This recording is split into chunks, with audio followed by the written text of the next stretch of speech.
नमस्कार, SPN9 news में आपका स्वागत है। मैं हूं आपके साथ दिनेश कुमार। 2024 के लोकसभा चुनाव में भारतीय जनता पार्टी को हरा करके उत्तर प्रदेश की राजनीति में समाजवादी पार्टी ने इतिहास रच दिया है।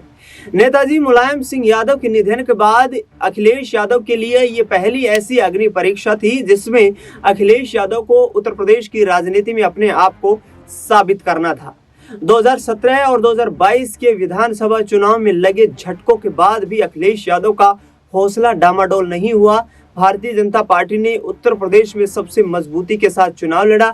राम मंदिर जैसा मुद्दा भी यहां पर फेल होता हुआ नजर आया और अयोध्या सीट से ही यहां हार का सामना भारतीय जनता पार्टी को करना पड़ा। लेकिन इस बीच यादव परिवार के 5 सदस्यों ने इस लोकसभा चुनाव में जीत दर्ज की है। एक सदस्य की चर्चा करेंगे जो कि इस लोकसभा चुनाव में जीत दर्ज नहीं कर पाई और वो सदस्य है अपर्णा यादव। अपर्णा यादव नेताजी मुलायम सिंह यादव के निधन के बाद बीजेपी में शामिल हो गई थी और उन्हें योगी आदित्यनाथ और प्रधानमंत्री मोदी से काफी उम्मीदें थी, लेकिन पीएम मोदी और योगी आदित्यनाथ ने उनकी उम्मीदों पर पानी फेर दिया।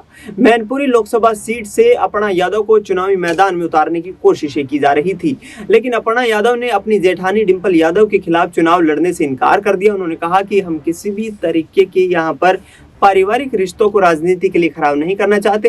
यदि बीजेपी मुझे चुनाव लड़ाना चाहती है तो कैसरगंज या रायबरेली सीट से मैं चुनाव लड़ने के लिए इच्छुक हूं, लेकिन भारतीय जनता पार्टी ने वहां पर उनको समर्थन नहीं दिया। लिहाजा यहां पर अपर्णा यादव राजनीतिक रूप से पिछड़ती हुई नजर आ रही है। इकलौती ऐसी नेत्री या फिर प्रतीक यादव की पत्नी होने के नाते इकलौती ऐसी सदस्य है परिवार की जो राजनीतिक रसूख का फायदा नहीं उठा पा रही हैं। ऐसे में अब अपर्णा यादव को लेकर ये खबरें सामने आ रही हैं कि अपर्णा यादव जल्द ही फिर से समाजवादी पार्टी का रुख कर सकती हैं। अपर्णा यादव यदि समाजवादी पार्टी में जाती हैं तो ये वाकई उनके करियर का एक बड़ा टर्निंग पॉइंट हो सकता है, क्योंकि 2027 के विधानसभा चुनाव में अपर्णा यादव जो यहाँ पर बुंदेलखंड का इलाका है या यूं कहें कि पश्चिमी यूपी का इलाका जहाँ पर समाजवादी पार्टी इस वक्त मजबूत होकर के उभरी है, वहां से चुनाव लड़ सकती है और अपने राजनीतिक जीवन की शुरुआत भी कर सकती हैं।